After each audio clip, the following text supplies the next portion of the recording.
Maya's heart beat like a drum as she walked through the doors of Riverside Academy.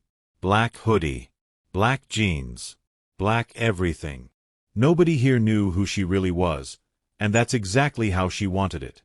"Class, we have a new student," Mrs. Henderson announced. "Please introduce yourself." "I'm Maya," she said quietly, pulling her hood down lower. A girl with perfect blonde hair laughed from the front row. "What's wrong with you? Did someone die or something?"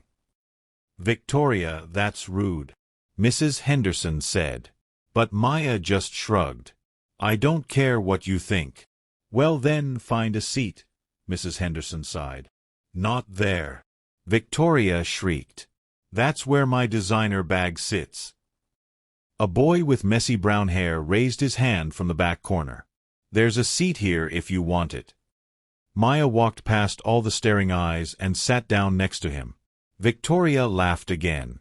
"Look, the two biggest weirdos in school sitting together. It's like magic." But Maya didn't care. She looked at the boy next to her. Something about his face made her feel strange inside. Like she knew him from somewhere far away. "Do I know you?" she whispered. His eyes went wide. "I was just thinking the same thing." At lunch, the boy found Maya sitting alone. "I'm Oliver," he said. "Want to know my secrets for surviving Riverside Academy?" "Yes, please," Maya said. Oliver smiled. "Follow me." He showed her the hiding spot under the gym bleachers where mean Mr. Ross couldn't find them during exercise class. He pointed out all the terrible groups in the cafeteria. The rich kids who only talked to other rich kids, the athletes who only cared about winning, and the mean kids who acted like they owned the school. "Doesn't anything here make you happy?" Maya asked. Oliver's face lit up. "Actually, yes. But it's a secret. My special place." "Can you keep a secret?" "Even if someone tries to torture me," Maya promised. Oliver led her down a dark hallway. He opened a door that looked like it hadn't been used in years. Inside was complete darkness. "Hold on," Oliver said. Maya heard him moving around. Suddenly, lights came on everywhere. Maya gasped. The room was covered in the most beautiful paintings she'd ever seen. Dark colors mixed with bright ones. Monsters and angels. Sadness and hope all mixed together. "This used to be a photography room," Oliver explained. "But the school forgot about it. So I turned it into my art studio. I come here when I need to escape from everyone." "Why does everyone hate you?" Maya asked. Oliver looked down. "They've always hated me. So I just hate them back. It's easier that way." "That sounds really lonely," Maya said softly. "You get used to being alone," Oliver said. But his voice sounded sad. Maya walked around the room, looking at every painting. Each one told a story. Each one showed feelings so deep they made her chest hurt. "These are amazing," she breathed. "Did you paint all of them?" "Yeah," Oliver said, his cheeks turning pink. "That one took me 2 whole days." "It's incredible." "You should keep it," Oliver said suddenly. "It matches your style." "Really? You'd give this to me?" "Yeah. It looks better on you anyway." Oliver grabbed his phone. "Hey, can I get your number? Maybe we could hang out sometime." Maya felt her whole body fill with warmth. "Yes, absolutely." As she typed her number into his phone, Oliver smiled bigger than she'd seen all day. For the first time in years, Maya felt like someone actually saw her. The real her. Not the famous her. Not the rich her. Just her. But that feeling wouldn't last long. Because back at home, everything was about to fall apart. Maya walked through her front door and immediately knew something was wrong. "Take off that horrible outfit right now," her mother snapped. "Barry is coming for dinner in 1 hour." "Who's Barry?" Maya asked, confused. "Your agent. He has a huge movie deal for you. Your own franchise." Maya's stomach dropped. "But Mom," we agreed. "I get to finish my senior year at a normal school." Her mother's face softened just a tiny bit. Of course, sweetie. But it doesn't hurt to just look at the offer, right? Exactly, her father added. Now go change before you scare the neighbors. Maya walked slowly to her room. She pulled out her phone and texted Oliver about her amazing day at school, about meeting someone who actually understood her. But when she looked out her window, she saw something that made her freeze. A little boy was playing outside with Oliver. They were laughing and having fun. But then the boy's mother ran out screaming, "Pete, get away from that freak right now." "But Mom, we were just playing," the little boy cried. "I don't want you near that weird boy. Come inside this instant." Maya watched Oliver's face fall. He stood there alone while the family rushed away from him like he was dangerous. Her heart broke into a million pieces. At dinner, Barry the agent smiled his big fake smile. "Maya, this isn't just any movie. This is 3 movies. Maybe 4. Every actor dreams of this." "I don't care," Maya said firmly. "We agreed I get to finish school." Her mother's voice got tight. "Sweetie, maybe you decided too fast about this whole school thing. Are you taking his side instead of mine?" Maya felt tears building behind her eyes. "Never, honey. We just want you to see all your choices." Barry pulled out a piece of paper. "This is what they'll pay you for just the first movie. And there's more for the others. Plus, they want you to date your co-star, Zach Towers, for publicity." "No way," Maya shouted. "He's gross." "Who is your type then?" her mother asked. "That boy who never even texted you back? Grow up, Maya." Maya ran to her room and slammed the door. Later that night, she heard her parents talking through the walls. "I'm worried, Paul. We're barely paying our bills anymore. Just your job isn't enough. We can't touch Maya's savings.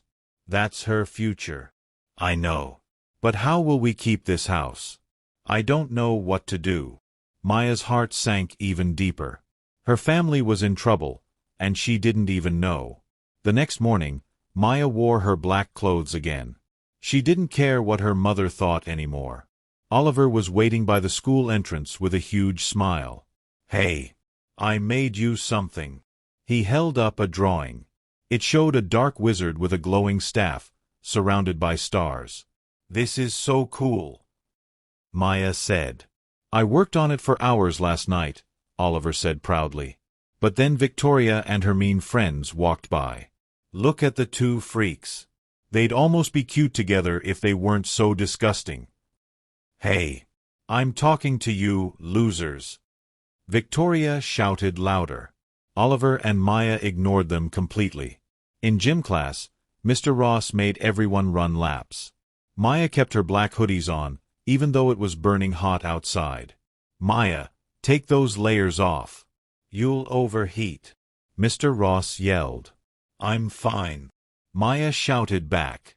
But she wasn't fine. The world started spinning.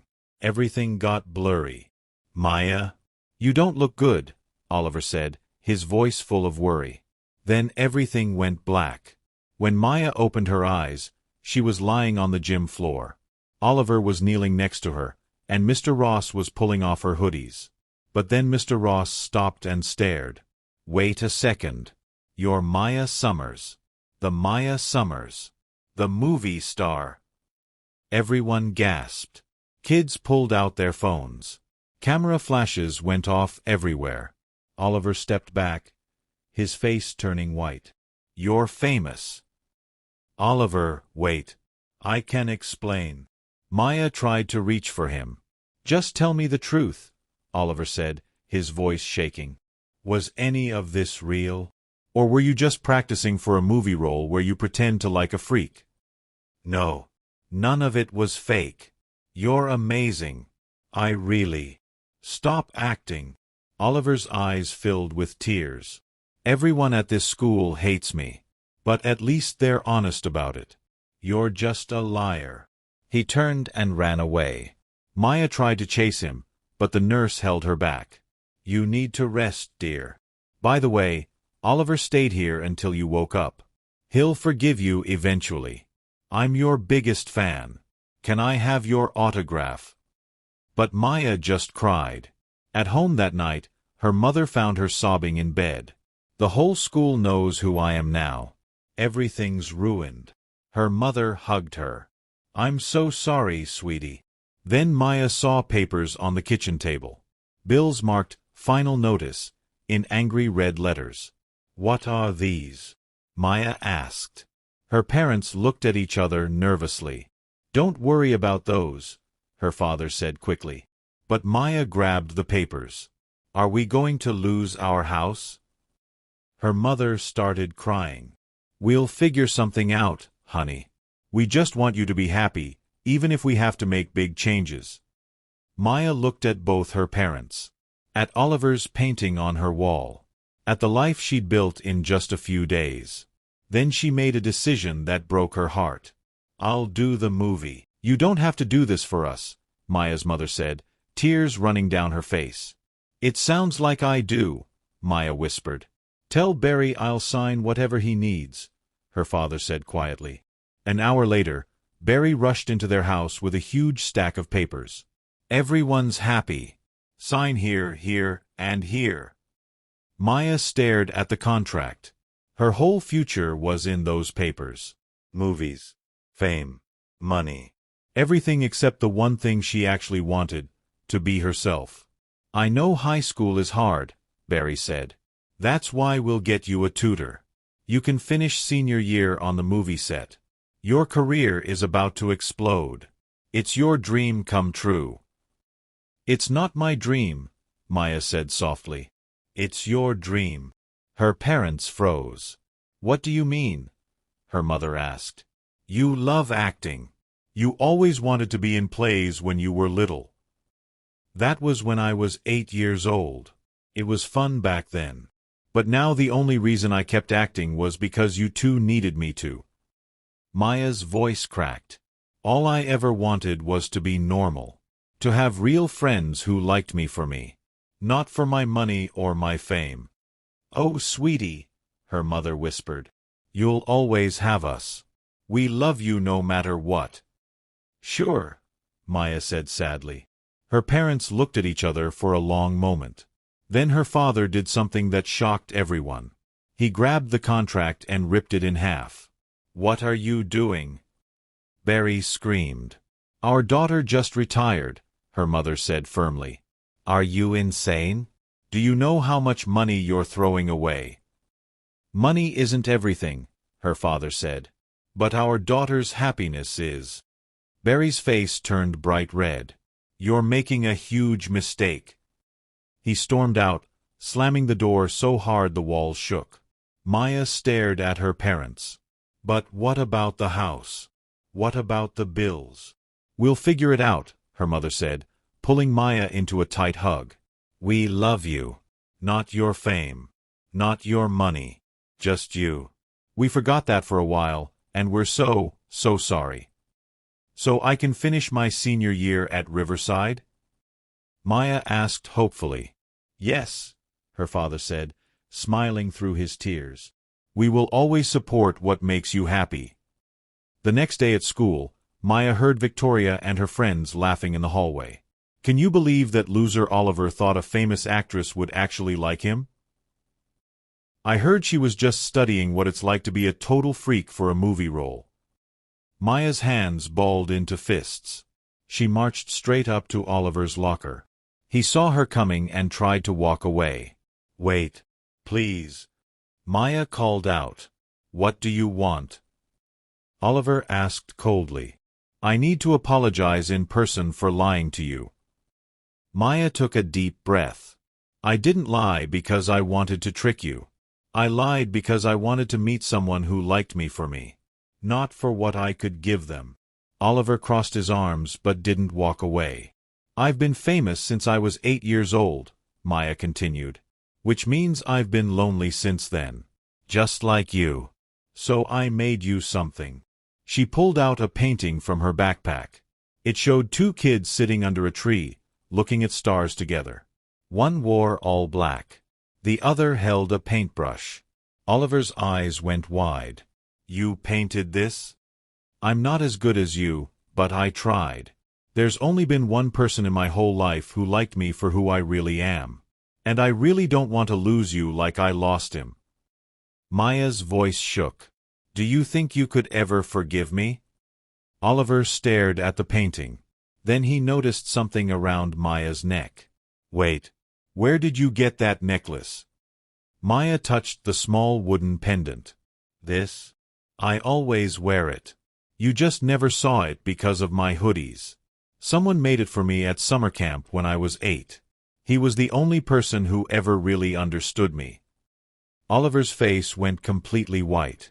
His hand reached up to his own neck, pulling out an identical wooden necklace that had been hidden under his shirt. I remember you now, Oliver whispered. You're the girl from Camp Riverside.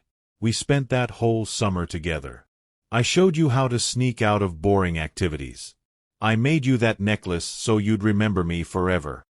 And I promised I'd email you. Maya's eyes filled with tears. But I never did. I wanted to email you so badly, Oliver said, his voice breaking. But on the drive home from camp, there was a terrible car accident. A truck ran a red light. Maya's hand flew to her mouth. I was in a coma for a whole week. When I woke up, the doctors told me both my parents were gone. The car was completely destroyed. Everything inside was destroyed too, including the paper with your email address. Oliver, I'm so sorry, Maya sobbed. I didn't know what to do, Oliver continued, tears streaming down his face now. I didn't know how to find you. I didn't even know your last name. I thought I'd never see you again. I've thought about you every single day since that summer, Maya said. So have I, Oliver whispered. They stood there in the hallway, both crying, both holding their matching necklaces. Then Oliver stepped forward and pulled Maya into the tightest hug she'd ever felt. I can't believe I found you again, he said into her hair. I can't believe you were here the whole time, Maya said back. Victoria walked by and made a disgusted sound. But neither Maya nor Oliver even noticed. Because sometimes the universe takes away everything. But sometimes, if you're really lucky, it gives you back the one thing that matters most. And for Maya and Oliver, that was each other. 3 months later, Maya's parents sold their big house and moved into a smaller one. Maya's father got a second job. Her mother started a small business. It was harder than before, but they were happier. Maya never acted in another movie. Instead, she and Oliver started an art club at Riverside Academy. Slowly, other kids who felt like outsiders joined them. The art room that was once Oliver's secret sanctuary became a place where everyone who felt alone could belong. And every single day, Maya wore her black hoodies and her wooden necklace. Because she'd finally learned the most important lesson of all. Being yourself is worth more than all the fame and money in the world. Especially when being yourself leads you back to your best friend. Did this story touch your heart? Drop a comment below telling us your favorite part. Don't forget to like this video and subscribe for more emotional stories that will make you feel all the feels. Hit that notification bell so you never miss our next amazing tale. Share this with someone who needs to hear this message today.